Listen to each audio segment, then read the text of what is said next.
ਸਿੱਖ ਨੌਜਵਾਨਾਂ ਵੱਲੋਂ ਗੁਰੂ ਤੇਗ ਬਹਾਦਰ ਸਾਹਿਬ ਜੀ ਦੇ ਸੀਸ ਅਤੇ ਧੜ ਦਾ ਅੰਤਮ ਸੰਸਕਾਰ।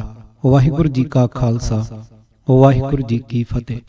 ਭਾਈ ਕਲਿਆਣੇ ਦੀ ਧਰਮਸ਼ਾਲਾ ਵਿੱਚ ਹਾਜ਼ਰੀ ਭਰਨ ਵਾਲੇ ਸਿੱਖ ਵਿੱਤ ਅਨੁਸਾਰ ਇਸ ਸਿੱਖ ਲਹਿਰ ਵਿੱਚ ਆਪਣਾ ਯੋਗਦਾਨ ਪਾਉਣ ਬਾਰੇ ਲਗਾਤਾਰ ਵਿਚਾਰ ਕਰ ਰਹੇ ਸਨ। ਗੁਰੂ ਤੇਗ ਬਹਾਦਰ ਸਾਹਿਬ ਅਤੇ ਉਹਨਾਂ ਦੇ ਅਤ ਪਿਆਰੇ ਗੁਰਸਿੱਖਾਂ ਭਾਈ ਮਤੀ ਦਾਸ ਜੀ, ਭਾਈ ਸਤੀ ਦਾਸ ਜੀ ਤੇ ਭਾਈ ਦਿਆਲਾ ਜੀ ਦੀ ਲਾਸਾਨੀ ਸ਼ਹਾਦਤ ਦੇ ਸਭ ਹਾਲਾਤ ਭਾਈ ਜੈਤਾ ਜੀ ਤੇ ਭਾਈ ਗੁਰਬਖਸ਼ ਜੀ ਭੇਸ ਬਦਲ ਕੇ ਖੁਦ ਕੋਤਵਾਲੀ ਅਤੇ ਚਾਂਦਨੀ ਚੌਂਕ ਦੇ ਇਲਾਕੇ ਵਿੱਚ ਵਿਚਰ ਕੇ ਅੱਖੀਂ ਵੇਖ ਰਹੇ ਸਨ।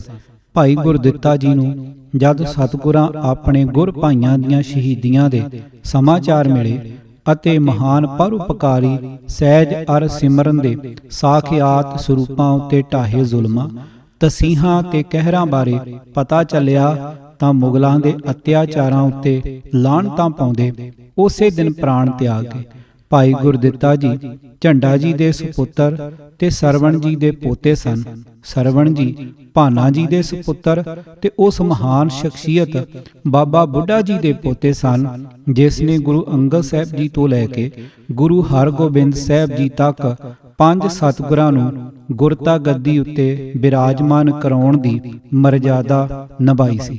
ਜਿਸ ਦਿਨ ਸ਼ਾਮ ਨੂੰ ਗੁਰੂ ਤੇਗ ਬਹਾਦਰ ਸਾਹਿਬ ਜੀ ਨੇ ਬ੍ਰਾਹਮਣਾਂ ਦੀ ਬਾਂਹ ਫੜਨ ਦੇ ਮਹਾਨ ਪਰਉਪਕਾਰੀ ਅਪਰਾਧ ਕਾਰਨ ਆਪਣੇ ਮਹਾਨ ਜੀਵਨ ਦੀ ਆਹੂਤੀ ਦਿੱਤੀ, ਉਸੇ ਦਿਨ ਭਾਵ 11 ਨਵੰਬਰ 1675 ਨੂੰ ਰਾਤ ਨੂੰ ਹਨੇਰਾ ਪੈ ਜਾਣ ਸਮੇਂ ਗੁਰੂ ਘਰ ਦੇ ਸ਼ਰਧਾਲੂ ਸਿਰਲੱਥ ਨੌਜਵਾਨਾਂ ਨੇ ਪਹਿਲਾਂ ਧਰਮਸ਼ਾਲਾ ਵਿੱਚ ਆਪਸੀ ਵਿਚਾਰ ਲਈ ਇਕੱਠ ਕੀਤਾ ਅਤੇ ਬਾਅਦ ਵਿੱਚ ਇਹ ਸਭ ਨੌਜਵਾਨ ਇਸ ਧਰਮਸ਼ਾਲਾ ਤੋਂ ਭਾਈ ਨਾਨੂ ਦੇ ਘਰ ਚਲੇ ਗਏ, ਜਿਸ ਨੂੰ ਵਿਚਾਰ ਵਟਾਂਦਰੇ ਲਈ ਯੋਗ ਥਾਂ ਜਾਣਿਆ ਗਿਆ ਸੀ। ਉਹਨਾਂ ਦਾ ਜਜ਼ਬਾ ਇਹ ਸੀ ਕਿ ਸ਼ਹਾਦਤ ਤਾਂ ਸਤਿਗੁਰਾਂ ਨੇ ਮਜਲੂਮ ਬ੍ਰਾਹਮਣਾਂ ਦੀ ਬਾਂਹ ਫੜ ਕੇ ਆਪ ਸਹੇੜੀ ਸੀ ਅਤੇ ਇਹ ਸ਼ਹਾਦਤ ਸਿੱਖੀ ਦੀ ਸ਼ਾਨ ਦੁਬਾਲਾ ਕਰਨ ਵਾਲੀ ਅਤੇ ਸਤਿਗੁਰਾਂ ਦੀ ਅਰ ਅਕਾਲ ਪੁਰਖ ਦੀ ਰਜ਼ਾ ਦੇ ਅਨੁਕੂਲ ਸੀ। ਪਰ ਸਤਿਗੁਰਾਂ ਦਾ ਪਾਵਨ ਸੀਸ ਅਤੇ ਧੜ ਜੋ ਹਾਕਮ ਨੇ ਲੋਕਾਂ ਵਿੱਚ ਦਹਿਸ਼ਤ ਫੈਲਾ ਰੱਖਣ ਤੇ ਰਾਜ ਬਲ ਦਾ ਦਬਦਬਾ ਪਾਈ ਰੱਖਣ ਲਈ ਬਰੋਟੇ ਹੇਠੀ ਪਏ ਰਹਿਣ ਦੇ ਹੁਕਮ ਦਿੱਤੇ ਸਨ, ਇਸੇ ਹਾਲਤ ਵਿੱਚ ਉੱਥੇ ਹੀ ਪਏ ਰਹਿਣੇ ਇਹਨਾਂ ਨੌਜਵਾਨਾਂ ਦੀ ਗੈਰਤ ਨੂੰ ਗਵਾਰਾ ਨਹੀਂ ਸਨ। ਉਹਨਾਂ ਦਾ ਮਨ ਇਸ ਕੋਝੇ ਭੱਦੇ ਤੇ ਦੁਖਦਾਈ ਖਿਆਲ ਨੂੰ ਵੀ ਪ੍ਰਵਾਨ ਨਹੀਂ ਸੀ ਕਰ ਰਿਹਾ ਕਿ ਅਗਲੇ ਦਿਨ ਕਾਜ਼ੀ ਦੇ ਫਤਵੇ ਮੁਤਾਬਕ ਸਤਿਗੁਰਾਂ ਦੇ ਸਰੀਰ ਦੇ ਟੁਕੜੇ ਕਰਕੇ ਦਿੱਲੀ ਦੇ ਅੱਡ-ਅੱਡ ਗੇਟਾਂ ਤੇ ਟੰਗੇ ਜਾਣ, ਜਿੱਥੇ ਉਹਨਾਂ ਦੀ ਸਿੱਖੀ ਸ਼ਰਧਾ ਸਤਿਗੁਰਾਂ ਦੇ ਸਰੀਰ ਦੀ ਉਹ ਹਾਲਤ ਪ੍ਰਵਾਨ ਨਹੀਂ ਸੀ ਕਰਦੀ। ਉੱਥੇ ਉਹਨਾਂ ਦੀ ਜਵਾਨੀ ਵੀ ਉਹਨਾਂ ਨੂੰ ਕੁਝ ਕਰ ਗੁਜ਼ਰਨ ਲਈ ਅਤੇ ਹਕੂਮਤ ਅਤੇ ਆਮ ਲੋਕਾਂ ਸਾਹਮਣੇ ਆਪ ਦੀ ਕੌਮ ਦੀ ਗੈਰਤ ਤੇ ਅਣਖ ਨੂੰ ਦਰਸਾਉਣਾ ਲੋਚਦੀ ਸੀ। ਇਹ ਸੂਰਬੀਰ ਜਵਾਨ ਸਨ ਭਾਈ ਨਾਨੂ ਸੁਪੁੱਤਰ ਬਾਘਾ ਸ਼ਿੰਬਾ, ਭਾਈ ਜੈਤਾ ਸੁਪੁੱਤਰ ਆਗਿਆ ਰਾਮ ਰੰਗਰੇਟਾ, ਭਾਈ ਊਦਾ ਸੁਪੁੱਤਰ ਖੇਮਚੰਦ ਰਾਠੌਰ ਤੇ ਭਾਈ ਤੁਲਸੀ ਸੁਪੁੱਤਰ ਬਾਘਾ ਸ਼ਿੰਬਾ। ਸਪਸ਼ਟ ਹੀ ਹੈ ਕਿ ਇਹ ਕੰਮ ਵੱਡੇ ਜੋਖਮ ਵਾਲਾ ਸੀ। ਜਾਨ ਦੀ ਬਾਜੀ ਲਗਾਉਣ ਲਈ ਤਾਂ ਉਹ ਪੂਰੀ ਤਰ੍ਹਾਂ ਤਿਆਰ ਸਨ, ਪਰ ਜੇ ਉਹਨਾਂ ਦੇ ਮਨੋਰਥ ਦੀ ਪੂਰਤੀ ਵਿੱਚ ਥੋੜੀ ਵੀ ਕਸਰ ਰਹਿ ਜਾਏ ਤਾਂ ਉਹ ਨਮੋਸ਼ੀ ਪੈਦਾ ਹੋਣ ਦਾ ਮਸਲਾ ਬਣਦਾ ਸੀ। ਇਸੇ ਸਮੇਂ ਭਾਈ ਨਾਨੂ ਜੀ ਨੂੰ ਕਿਸੇ ਨੇ ਖਬਰ ਕੀਤੀ ਕਿ ਉਹਨਾਂ ਦੇ ਗੁਰ ਭਾਈ ਠੇਕੇਦਾਰ ਲੱਖੀ ਸ਼ਾਹ ਵਣਜ਼ਾਰੇ ਦੇ ਨੌਜਵਾਨ ਲੜਕੇ ਨਗਾਈਆ, ਹੇਮਾ ਤੇ ਹਾੜੀ ਅਤੇ ਉਹਨਾਂ ਦਾ ਟਾਂਡਾ ਢੋਆ ਢੁਆਈ ਲਈ ਵਰਤੇ ਜਾਣ ਵਾਲੇ ਗੱਡਿਆਂ ਦਾ ਵੱਡਾ ਕਾਫਲਾ ਉਸੇ ਦਿਨ ਸ਼ਾਮਾਂ ਨੂੰ ਨਾਰਨੌਲ ਤੋਂ ਵਾਪਸ ਆ ਗਿਆ ਸੀ ਅਤੇ ਜੋ ਇਸ ਸਮੇਂ ਦਰਿਆ ਜਮਨਾ ਦੇ ਕੰਢੇ ਤੇ ਵਿਸ਼ਰਾਮ ਕਰ ਰਿਹਾ ਸੀ। ਨਾਨੂ ਜੀ ਨੇ ਤਜਵੀਜ਼ ਪੇਸ਼ ਕੀਤੀ ਕਿਸੇ ਤਰ੍ਹਾਂ ਉਹਨਾਂ ਨੌਜਵਾਨਾਂ ਨੂੰ ਵੀ ਨਾਲ ਲਿਆ ਜਾਵੇ ਜਿਨ੍ਹਾਂ ਦੀ ਦਲੇਰੀ, ਮਜ਼ਬੂਤੀ ਤੇ ਸੂਰਬੀਰਤਾ ਤੋਂ ਦਿੱਲੀ ਦੇ ਬਹੁਤੇ ਸਿੱਖ ਚੰਗੀ ਤਰ੍ਹਾਂ ਵਾਕਿਫ ਸਨ। ਨਾਲ ਹੀ ਉਹਨਾਂ ਨੇ ਇਹ ਵਿਚਾਰ ਬਣਾਇਆ ਕਿ ਇਸ ਮਸਲੇ ਵਿੱਚ ਉਹਨਾਂ ਨੌਜਵਾਨਾਂ ਦੇ ਪਿਤਾ ਲੱਖੀ ਸ਼ਾਹ ਜੀ ਤੋਂ ਵੀ ਸਲਾਹ ਮਸ਼ਵਰਾ ਅਤੇ ਰਹਿਨੁਮਾਈ ਹਾਸਲ ਕੀਤੀ ਜਾਏ ਤਾਂ ਜੋ ਉਹਨਾਂ ਦੀ ਜੁਗਤ ਪੂਰੀ ਤਰ੍ਹਾਂ ਕਾਮਯਾਬ ਰਹਿ ਸਕੇ। ਰਾਤ ਤੇ ਹਨੇਰੇ ਵਿੱਚ ਵਿਰੋਧੀਆਂ ਦੀਆਂ ਅੱਖਾਂ ਤੋਂ ਆਪਣੇ ਆਪ ਨੂੰ ਬਚਾਉਂਦਿਆਂ ਸਾਰੇ ਨੌਜਵਾਨ ਅੱਡੋ ਅੱਡਰੇ ਰਸਤਿਆਂ ਰਾਹੀਂ ਦੇਰ ਪਈ ਰਾਤ ਸਮੇਂ ਲੱਖੀ ਸ਼ਾਹ ਦੇ ਟਾਂਡੇ ਪਾਸ ਪੁੱਜੇ ਅਤੇ ਉਸ ਨੂੰ ਤੇ ਉਸ ਦੇ ਬੇਟਿਆਂ ਨੂੰ ਜਗਾ ਕੇ ਸਾਰੇ ਹਾਲਾਤ ਤੋਂ ਜਾਣੂ ਕਰਾਇਆ। ਅੱਧੀ ਰਾਤ ਦੇ ਵੀ ਪਿੱਛੋਂ ਤੱਕ ਚੱਲੇ ਵਿਚਾਰ ਵਟਾਂਦਰੇ ਬਾਅਦ ਇਹ ਸਲਾਹ ਪੱਕੀ ਕੀਤੀ ਗਈ ਕਿ ਲੱਖੀ ਸ਼ਾਹ ਜੀ ਦਾ ਸਾਰਾ ਟਾਂਡਾ ਜਮਨਾ ਕੰਢਿਓਂ ਚਾਂਦਨੀ ਚੌਂਕ ਵਾਲੇ ਪਾਸੇ ਰਵਾਨਾ ਕੀਤਾ ਜਾਵੇ, ਜਿਸ ਬਾਰੇ ਹਕੂਮਤ ਦੇ ਕਿਸੇ ਕਰਿੰਦੇ ਨੂੰ ਅਰ ਹੋਰ ਕਿਸੇ ਨੂੰ ਵੀ ਕੋਈ ਸ਼ੱਕ ਨਹੀਂ ਸੀ ਪੈ ਸਕਦਾ। ਜੋਗ ਅਗਵਾਈ ਕਰਨ ਪਿੱਛੋਂ ਟਾਂਡੇ ਨੇ ਲੱਖੀ ਸ਼ਾਹ ਦੇ ਡੇਰੇ ਪਿੰਡ ਰਕਾਬਗੰਜ ਪੁੱਜਣ ਦੀ ਯੋਜਨਾ ਬਣਾਈ ਹੋਈ ਸੀ। ਪਹਿਲੀ ਸਿੱਖ ਨੌਜਵਾਨ ਟੋਲੀ ਦਾ ਕਾਰਨਾਮਾ ਤੈਅ ਕੀਤੇ ਮਨਸੂਬੇ ਮੁਤਾਬਕ ਭਾਈ ਨਾਨੂ, ਜੈਤਾ, ਊਤਾ ਅਤੇ ਆਗਿਆ ਰਾਮ ਟਾਂਡੇ ਦੇ ਨਾਲ ਹੀ ਚਾਂਦਨੀ ਚੌਂਕ ਦੇ ਕੋਤਵਾਲੀ ਮੈਦਾਨ ਵਿੱਚ ਪਹੁੰਚੇ। ਗੱਡਿਆਂ ਵਿੱਚੋਂ ਉਤਰ ਕੇ ਬਿਜਲੀ ਦੀ ਫੁਰਤੀ ਨਾਲ ਨਾਨੂ ਜੀ ਤੇ ਭਾਈ ਜੈਤਾ ਜੀ ਨੇ ਰਾਤ ਦੇ ਹਨੇਰੇ ਦਾ ਲਾਭ ਉਠਾਉਂਦਿਆਂ ਕਿਸੇ ਵੱਲੋਂ ਵੀ ਸ਼ੱਕ ਪੈਣ ਤੋਂ ਪੂਰੀ ਤਰ੍ਹਾਂ ਬਚਦਿਆਂ ਸਤਿਗੁਰ ਦੇ ਸੀਸ ਨੂੰ ਚੁੱਕ ਲਿਆ।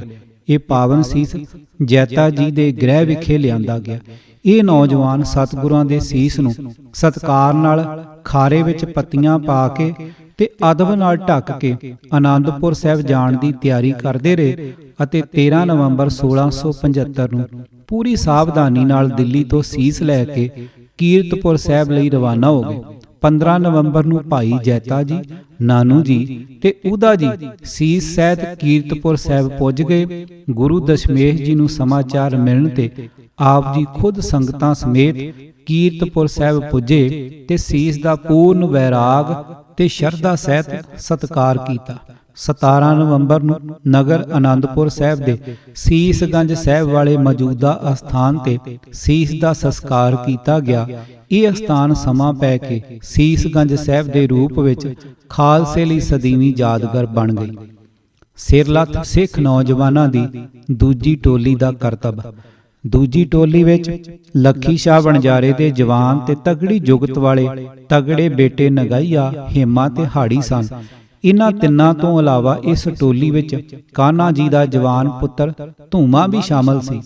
ਇਨ੍ਹਾਂ ਚੌਹਾਂ ਨੇ ਬੜੇ ਹੌਸਲੇ, ਹਿੰਮਤ ਤੇ ਜੁਗਤ ਨਾਲ ਸਤਿਗੁਰਾਂ ਦੇ ਪਵਿੱਤਰ ਧੜ ਨੂੰ ਧਰਤੀ ਤੋਂ ਚੁੱਕ ਕੇ ਆਪਣੇ ਟਾਂਡੇ ਦੇ ਇੱਕ ਗੱਡੇ ਵਿੱਚ ਧਰ ਲਿਆ ਤੇ ਸਾਰਾ ਟਾਂਡਾ ਆਪਣੀ ਬਸਤੀ ਰਕਾਬਗੰਜ ਵੱਲ ਤੋਰ ਦਿੱਤਾ।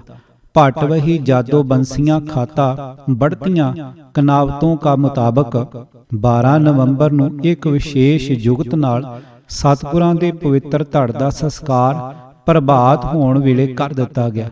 ਧੜ ਦਾ ਇਹ ਸੰਸਕਾਰ ਘਰ ਨੂੰ ਅੱਗ ਲਗਾ ਕੇ ਕੀਤਾ ਗਿਆ, ਕਿਉਂਕਿ ਅਜਿਹੇ ਨਾਜ਼ੁਕ ਸਮੇਂ ਹੋਰ ਕੋਈ ਵੀ ਪ੍ਰਗਟ ਭਾਣ ਦਾ ਢੰਗ ਖਤਰੇ ਤੋਂ ਖਾਲੀ ਨਹੀਂ ਸੀ। ਸ਼ੱਕ ਤੋਂ ਬਚਣ ਲਈ ਮਕਾਨ ਨੂੰ ਅੱਗ ਲੱਗ ਜਾਣ ਬਾਰੇ ਉੱਚੀ ਉੱਚੀ ਰੌਲੀ ਪਾਈ ਗਈ।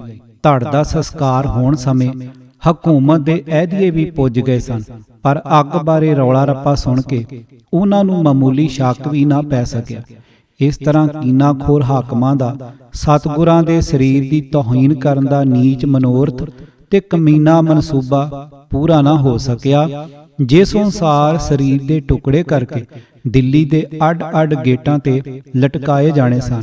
ਇਸ ਜਗ੍ਹਾ ਤੇ ਵੀ ਪਹਿਲਾਂ ਸਤਿਗੁਰਾਂ ਦੀ ਮਹਾਨ ਸ਼ਹਾਦਤ ਸੰਬੰਧੀ ਯਾਦਗਾਰੀ ਅਸਥਾਨ 1783-1785 ਈਸਵੀ ਵਿੱਚ ਸਰਦਾਰ ਬਘੇਲ ਸਿੰਘ ਕਰੋੜ ਸਿੰਘੀਏ ਨੇ ਹੀ ਬਣਵਾਇਆ ਸੀ। ਗੁਰੂ ਤੇਗ ਬਹਾਦਰ ਸਾਹਿਬ ਅਤੇ ਆਪ ਜੀ ਦੇ ਸਿੱਖਾਂ ਭਾਈ ਦਿਆਲਾ ਜੀ, ਭਾਈ ਮਤੀ ਦਾਸ ਤੇ ਭਾਈ ਸਤੀ ਦਾਸ ਜੀ ਦੀਆਂ ਅਦੁੱਤੀਆਂ ਕੁਰਬਾਨੀਆਂ ਨੇ 70-80 ਸਾਲਾਂ ਤੱਕ ਚੱਲ ਸਕਣ ਵਾਲੀ ਇੱਕ ਬੇਮਿਸਾਲ ਤੇ ਲਾਸਾਨੀ ਜੱਦੋ-ਜਹਿਦ ਨੂੰ ਜਨਮ ਦਿੱਤਾ, ਜਿਸ ਦੀਆਂ ਸਭ ਘਟਨਾਵਾਂ ਦੇ ਵੇਰਵੇ ਦੇਣ ਲਈ ਇੱਕ ਬਹੁਤ ਵੱਡਾ ਗ੍ਰੰਥ ਦਰਕਾਰ ਹੈ। ਇਨ੍ਹਾਂ ਕੁਰਬਾਨੀਆਂ ਨੇ ਸੈਂਕੜੇ ਨਹੀਂ ਹਜ਼ਾਰਾਂ ਦੀ ਗਿਣਤੀ ਵਿੱਚ ਮਰਜੀਵੜੇ ਸੂਰਬੀਰ ਸਿੱਖਾਂ ਨੂੰ ਜਨਮ ਦਿੱਤਾ, ਜਿਨ੍ਹਾਂ ਨੇ ਮੁਗਲਿਆ ਸਲਤਨਤ ਨੂੰ ਨੇਸ ਤੋਂ ਨਾਬੂਦ ਕਰ ਦਿੱਤਾ ਅਤੇ ਰਾਜ ਬਲ ਦਾ ਝੰਡਾ ਵੀ ਮੁਗਲਾਂ ਤੋਂ ਸਦਾ ਲਈ ਖੋਹ ਲਿਆ। ਸਤਿਗੁਰਾਂ ਦੀ ਸ਼ਹਾਦਤ ਨਵੰਬਰ 1675 ਵਿੱਚ ਹੋਈ। 1676 ਤੋਂ ਹੀ ਇਸ ਜੱਦੋ-ਜਹਿਦ ਨੂੰ ਚਲਾਉਣ ਵਾਲੇ ਸਿੱਖ ਮੱਤ ਦੇ ਪੈਰੋਕਾਰਾਂ ਨੇ ਮਨੁੱਖੀ ਅਕਲ ਨੂੰ ਚਕਰਿਤ ਕਰ ਦੇਣ ਵਾਲੀਆਂ ਅਨੇਕਾਂ ਘਟਨਾਵਾਂ ਨਾਲ ਇਤਿਹਾਸ ਨੂੰ ਮਾਲਾ-ਮਾਲ ਕਰਨਾ ਸ਼ੁਰੂ ਕਰ ਦਿੱਤਾ ਸੀ, ਜੋ ਵੇਖਣ, ਸੁਣਨ ਤੇ ਵਿਚਾਰਨ ਦਾ ਮਜਬੂਨ ਹਨ। ਇਹ ਗੱਲ ਵੱਖਰੀ ਹੈ ਕਿ ਸਾਡੇ ਕੌਮ ਦੇ ਲਿਖਾਰੀਆਂ ਨੇ ਉਹਨਾਂ ਬੇਮਿਸਾਲ ਘਟਨਾਵਾਂ ਦੇ ਵੇਰਵੇ ਸੰਭਾਲਣ ਦਾ ਯਤਨ ਅਜੇ ਤੱਕ ਨਾ ਦੇ ਬਰਾਬਰ ਕੀਤਾ ਹੈ ਅਤੇ ਕੁਰਬਾਨੀਆਂ ਔਰ ਚੜ੍ਹਤਲ ਦੇ ਅਨੇਕਾਂ ਬਾਬ ਲੁਪਤ ਹੋਏ ਪਏ ਹਨ। ਹਵਾਲਾ ਪੁਸਤਕ ਜੀਵਨ ਗਾਥਾ ਸ੍ਰੀ ਗੁਰੂ ਤੇਗ ਬਹਾਦਰ ਸਾਹਿਬ ਅਤੇ ਸਿੱਖ ਇਨਕਲਾਬ ਲੇਖਕ ਮਹਿੰਦਰ ਸਿੰਘ ਜੋਸ਼, ਆਵਾਜ਼ ਭਾਈ ਗੁਰਜੰਟ ਸਿੰਘ ਰੂਪੋਵਾਲੀ। ਵਾਹਿਗੁਰੂ ਜੀ ਕਾ ਖਾਲਸਾ, ਵਾਹਿਗੁਰੂ ਜੀ ਕੀ ਫਤਿਹ।